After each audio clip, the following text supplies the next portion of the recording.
Halo semuanya, kembali lagi bersama saya Michael. Di video kali ini kita akan membahas satu hal. Apakah Bitcoin bisa mencapai $98.000 gitu ya, atau sekitar setara dengan 1,39 miliar di bulan November ini gitu ya. Kenapa 98.000? Nah, kita akan bahas di video ini. Lalu kita akan membahas analisa teknikal Bitcoin. Apakah mungkin untuk Bitcoin sendiri gitu ya? Dan kita lihat coba market crypto itu bagaimana. Biasanya sih kalau misalnya Bitcoinnya bullish gitu atau Bitcoinnya hijau, seharusnya altcoin ini akan cukup mengikuti Bitcoin juga. Kira-kira gitu. Jadi kalau kalian suka video ini, kalian mendapat informasi baru, jangan lupa ya join channel ini. Jangan lupa hit tombol notifikasinya juga, like dan juga subscribe ya. Thank you semuanya untuk supportnya. Kita akan langsung masuk aja ke dalam update keadaan market crypto hari ini. Untuk update kita lihat market sedikit ada kenaikan, naik sekitar 1,1% ya gitu ya. Tapi belum begitu kerasa mungkin ya untuk beberapa teman juga. Kita coba perhatikan total gain untuk hari ini siapa. Masih ada loop ringnya naik sekitar 12%, avalanche 8%. Jadi walaupun kita naik tapi belum ada signifikan gain gitu ya, hanya sampai sekitar 8 sampai 10% aja gitu ya. Dan apakah masih ada yang koreksi? Juga masih ada beberapa yang koreksi. Kita lihat di sini salah satunya adalah token-token atau kripto-kripto yang bergerak di bidang metaverse. Ada Decentraland, ada Sandbox dan lain-lain gitu ya. Engine. Nah, sekarang kita masuk dulu ke dalam Crypto Fear and Greed Index. Crypto Fear and Greed Index ini di 74, jadi sideways gitu ya, rata-rata gini. Nah, mungkin tadi kita masuk ke dalam judul video, bukan clickbait, kita akan membahas lebih ke arah itu. $98.000. Ini kita coba zoom ya. $98.000 berarti memang kalau setara dengan kurs sekarang di video ini dibuat gitu ya. Ini setara dengan 1,39 miliar gitu ya, benar ya. Nah, sekarang kita langsung masuk aja ke dalam update dulu tentang Bitcoin dan berita-berita terbaru di market crypto. Kenapa market crypto sedikit mengalami penurunan di menjelang hari Jumat ini, gitu ya? Nanti kita bahas juga di sini. Yang cukup optimis, yang cukup positif itu adalah Taproot ya. Kemarin kita sempat bahas di video salah satunya di sini. Nanti saya coba linkin di deskripsi kalau teman-teman yang kelewatan video ini ya, karena cukup penting sih kita membahas kondisi market crypto sekarang. Nah, untuk Taproot ini sudah berhasil. Jadi ini upgrade untuk Bitcoin. Secara singkat ini sebenarnya hanya upgrade aja gitu ya. Jadi ya dampaknya tuh positif untuk Bitcoin sendiri. Upgrade-nya bisa ngapain? Upgrade-nya ini membuat Bitcoin ini lebih improve privacy, lebih private gitu ya. Lebih scalable, berarti lebih cepat juga, skalabilitasnya tambah tinggi. Dan juga security, jadi lebih aman. Kira-kira gitu. Untuk lebih detail nanti kalian bisa cek di video di dalam deskripsi. Nah, itu jadi cukup bagus dan sudah berjalan gitu ya. Sudah diimplementasikan. Lanjut. Ya, ini adalah berita yang cukup buruk. Bukan buruk sih sebenarnya, agak negatif ya. Sebenarnya ini apa? SEC rejects FanEck spot Bitcoin ETF proposal. Jadi secara sedikit backstory, ada apa sih? ETF ini adalah Exchange Traded Fund. Ini seperti kalau kalian bandingkan tuh reksadana gitu ya, mutual fund reksadana. Nah, tapi ini bisa ditradingkan gitu ya di dalam stock exchange atau di New York Stock Exchange. Nah, bedanya SEC dulu di bulan November awal dia memang sempat meng-approve, tapi yang di-approve SEC itu approve nih, 2 Bitcoin Futures ETF. Jadi ini ada beda. Yang sekarang ini yang dipropose, yang ditolak itu adalah spot ETF. Dan yang diterima ini kayaknya di awal bulan November atau di bulan Oktober gitu ya. Ini adalah ProShares Bitcoin ETF dan juga Valkyrie Bitcoin Strategy ETF. Dan dua-duanya ini adalah Futures ETF gitu ya. Jadi ini perbedaannya. Nah, kalau Futures ini memang nggak memegang Bitcoin secara langsung, itu bedanya. Jadi kalau spot ini ya lebih secara langsung, ya langsung di marketnya sendiri gitu ya, ada efeknya. Nah, kalau untuk dampak positif dan negatif, karena kita bisa lihat ada penolakan gitu ya, SEC menolak. Itu kan salah satu bisa dibilang negatif juga ya untuk market crypto. Tapi sebenarnya kalau menurut saya, dengan penolakan ini bukan berarti Bitcoin ini nggak bagus dan lain-lain ditolak gitu ya. Karena kalau misalnya kita perhatikan, ini pendapat saya ya, Bitcoin ini dari 2009 sampai sekarang pun, dia punya grow gitu ya, Bitcoin punya pertumbuhan itu tetap signifikan dan orang-orang juga tahu gitu, tambah aware dengan adanya cryptocurrency maupun Bitcoin, dengan ada atau tidak adanya, atau dengan ada atau di approve-nya spot Bitcoin ETF sendiri gitu ya. Dampak positif mungkin kalau di approve adalah orang-orang yang sebelumnya tidak mau masuk crypto atau Bitcoin khususnya, ini mungkin dengan adanya ETF mereka akan masuk, khususnya yang di Amerika gitu ya, karena lebih aktif memang di banyak yang memegang mutual fund, ETF dan lain-lain gitu. Dampak negatifnya salah satu itu dampak positifnya. Tapi kalau misalnya di approve, negatifnya itu ya market crypto mungkin agak sedikit lebih gampang dimanipulasi gitu. Kenapa? Karena mungkin big funds yang sebelumnya nggak masuk gitu ya, mungkin mereka main di stock market dan lain-lain, sekarang bisa ada akses ke dalam cryptocurrency juga gitu ya, yang sebelumnya nggak main di dalam crypto market sekarang mulai masuk, kira-kira kayak gitu. Jadi ya sebenarnya ini nggak begitu ada efek dan malah cukup positif kalau misalnya seperti ini untuk kedepannya. Nah sekarang kita masuk lagi untuk ini. Nah sekarang kita lebih bahas ke 98 ribunya nih. Apakah Bitcoin bisa masuk atau bisa hit 98.000 dolar di bulan November gitu ya. Kenapa saya bisa bilang itu? Kita bisa bilang ini karena dari salah satu tweet dari si Plan B. Untuk teman-teman yang belum tahu Plan B itu siapa, Plan B adalah salah satu analisa terkenal sekali untuk Bitcoin khususnya, karena dia sudah bikin prediksi. Ini dia bikin prediksinya di bulan Juni, di saat market crypto lagi turun-turunnya gitu ya. Di sini dia bilang Agustus 47.000, September 43.000 dan lain-lain. Ini kalian bisa cek kredibilitasnya gitu ya di chartnya sendiri. Kita akan bahas untuk yang di bulan November dan Desember. Dia di sini bilang November itu 98.000 dolar Bitcoin untuk target Bitcoin ya. Lalu Desember ini di 135.000 dolar. Ya, lalu memang di Oktober ini kalau nggak salah target dia itu di sekitar 63.000 dolar, tapi Bitcoin ini closing di 61.000 dolar. Tapi kalau menurut dia ya, dia bilang 3% rounding error ya, cuma sekitar 3%, menurut dia juga enough. Jadi menurut dia ya tetap benar gitu ya. Nah sekarang kita pertanyaannya adalah apakah Bitcoin bisa sampai ke 98.000 dolar gitu. Karena ini orang-orang sudah cukup pesimis dengan prediksi Plan B yang ini. Kenapa? Karena kita lihat di bulan November, kita perhatikan di bulan November sekarang, di 2021 ya, November ini Bitcoin baru naik sekitar 5% gitu ya. Nah, kenapa dia bisa memprediksi price gain yang cukup signifikan juga di bulan November?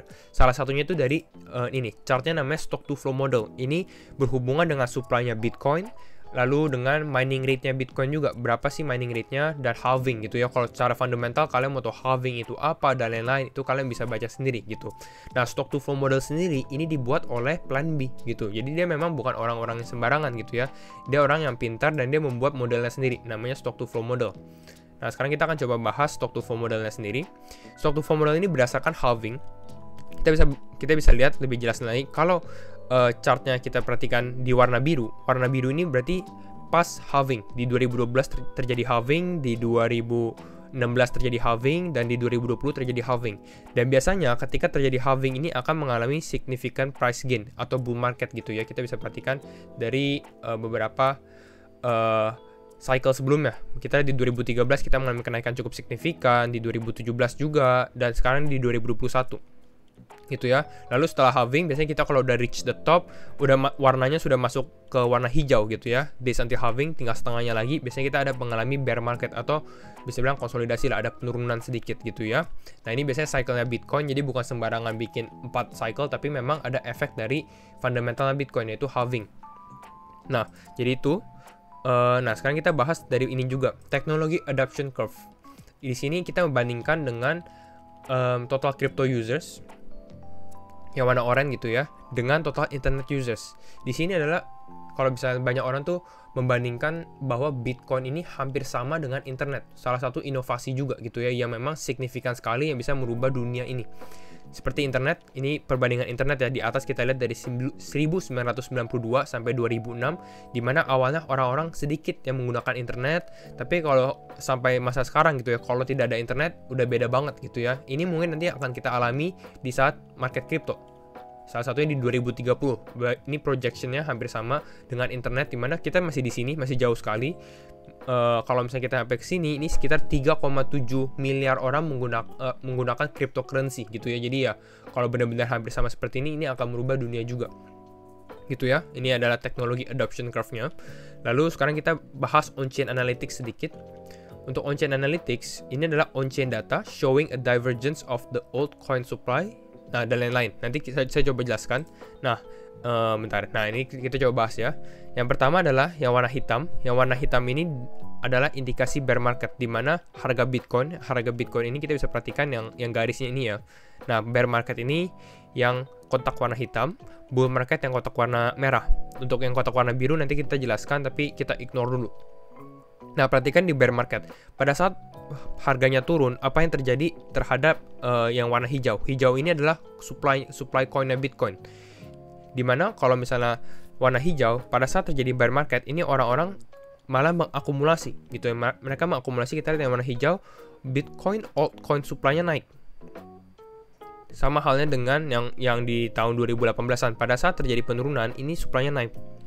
Nah, kita perhatikan pada saat bull market. Pada saat bull market, di saat market yang mulai naik significant gain, apa yang terjadi? Yang terjadi adalah supply-nya tuh menurun. Artinya orang-orang sudah mulai melepas Bitcoin untuk take profit juga gitu ya. Ini terjadi juga di tahun ini tahun 2020 gitu ya, yang baru kita alami juga. Nah, yang sekarang menjadi penasaran adalah divergence-nya. Kita bisa lihat dari sini divergence-nya terjadinya apa? Di saat terjadi bull market, di sini kita perhatikan harga Bitcoin-nya naik. Di sini juga kita lihat harga Bitcoin-nya naik, tapi Bitcoin altcoin supply-nya juga naik, yang warna hijau ini. Gitu ya. Nah, kalau menurut ini salah satu orang, dia bilang apa? Typically, biasanya kalau di bull market ini, the amount of altcoin supply turun. Kenapa? Karena banyak orang yang menjual, take profit gitu ya. Sedangkan kalau di bear market, altcoin supply-nya increase karena lebih banyak yang mau nge-hold, mau beli dengan harga lebih murah gitu ya. Itu yang kita jelaskan. Nah, lalu di sini kita lihat we saw this divergence in 2013, hampir sama di 2013, di mana di sini divergence-nya di mana pada saat marketnya naik, ininya juga naik, altcoin supply juga naik. Ini terjadi parabolic move yang kencang gitu ya. Dia bilang ada parabolic move yang cukup extreme move up lah, kira-kira kayak gitu. Jadi kalau menurut dia, kalau misalnya dengan on-chain data seperti ini, we are about to see an extreme velocity move up. Bakal terjadi kenaikan yang cukup signifikan lah. Itu ya, itu dari secara on-chain. Dan memang benar, itu masuk akal sekali. Kenapa? Karena lebih banyak orang yang mengakumulasi Bitcoin walaupun harganya udah tinggi. Berarti ekspektasi retail atau ekspektasi yang pada orang-orang yang mau beli Bitcoin itu lebih tinggi lagi target price-nya gitu ya. Karena kan orang selalu ekspektasinya untuk mengalami profit atau gain. Nah, sekarang kita secara singkat bahas Bitcoin-nya sendiri. Secara teknikal untuk Bitcoin, ini bagus nih. Kemarin sempat turun kan di tanggal berapa nih? Di tanggal 12 November, ini karena terjadinya tadi ETF yang di rejection spotnya, ini turun, tapi kita perhatikan nih penurunannya lagi. Sebelumnya mengalami penurunan, retest di, bisa kita bilang di resistance line, lalu nih turun lagi, retest lagi di resistance line. Jadi ini Bitcoin belum mengalami breakdown yang signifikan lah, kira-kira kayak gitu ya. Jadi ini sangat bagus untuk Bitcoin, dan sekarang ini lagi mau bentuk move up. Hopefully ini kita bisa kembali mengalami kenaikan lagi lah untuk Bitcoinnya sendiri. Lalu ini kita sempat bahas juga, bentar ya, ini dengan trend base Fibonacci, di mana kita ambil dari 20 Juli, di mana sini ke high-nya dia, lalu pada saat dia koreksi gitu ya, dan kita ambil level di mana di level 1. Kita perhatikan di level 1 itu di 63.000 ya. Kita bilang bahwa 63.000 menjadi support, atau di kotak warna putih ini ya, menjadi support yang sangat penting untuk Bitcoin. Dan kita bisa perhatikan kita belum closing di bawah sini. Berarti artinya apa? Artinya ya market masih cukup bullish juga sih dengan Bitcoin juga gitu. Nah, kita close ini. Nah, kita bahas 90.000, 98.000 sih lebih tepatnya ya. Kita bahas 98.000 itu kalau dari harga sekarang tuh naiknya berapa persen sih? Dari harga sekarang di 64.000, kita kalau ke 98.000 itu naik sekitar 52%. Apakah mungkin bisa naik 52% dalam waktu tersisa sekitar setengah bulan lagi gitu ya untuk Bitcoin? 52% dalam waktu 15 hari. Nah, itu adalah question yang kita jawab. Apakah prediksi plan B itu benar atau enggak gitu ya? Hanya waktu yang bisa menjawab. Nah, mungkin kita bahas sedikit tentang Bitcoin sendiri. Kalau menurut saya sih ini agak terlalu tinggi juga sih. Tapi saya tidak bilang, wah nggak mungkin juga. Karena ya, kalau di market crypto, tidak ada sesuatu yang nggak mungkin lah, istilahnya gitu ya. Nah, sekarang kita review. Kita coba pakai Fibonacci. Di sini kita ambil dari swing high ke swing low-nya dia juga. Nah, kalau kita perhatikan di sini Bitcoin ini lagi di sini ya, lagi mau ada terjadi resistennya juga di sekitar level 0,382 atau sekitar 64.800. Jadi di level ini ya. Sedikit ada konsolidasi. Nah, yang kita harapkan adalah Bitcoin untuk break dari sini untuk kembali ke atas lagi gitu ya. Ini untuk Bitcoin. Nah, salah satu major resistance yang saya lihat untuk Bitcoin kemudian setelah itu adalah di sini di level golden ratio 0,618, 66.000. Kita bisa lihat 66.000 kalau kita perhatikan lebih jelas. Ini saya extend. Nah, kita lihat di sini. Yang pertama di sini ada terjadi resistance, sempat turun lagi di tes ke bawah sini gitu ya. Jadi kalau mau lebih clear untuk Bitcoin, ya kita harus bisa break dulu nih golden ratio 0,618 untuk di break. Semoga Bitcoin untuk kembali mengalami kenaikan lagi lah gitu ya. Kalau Bitcoin naik, hopefully itu bisa trigger altcoin juga naik lah. Kira-kira itu aja sih untuk video kali ini. Kalau kalian suka video ini, jangan lupa share videonya, like, comment, dan subscribe, and see you in the next video. Bye bye.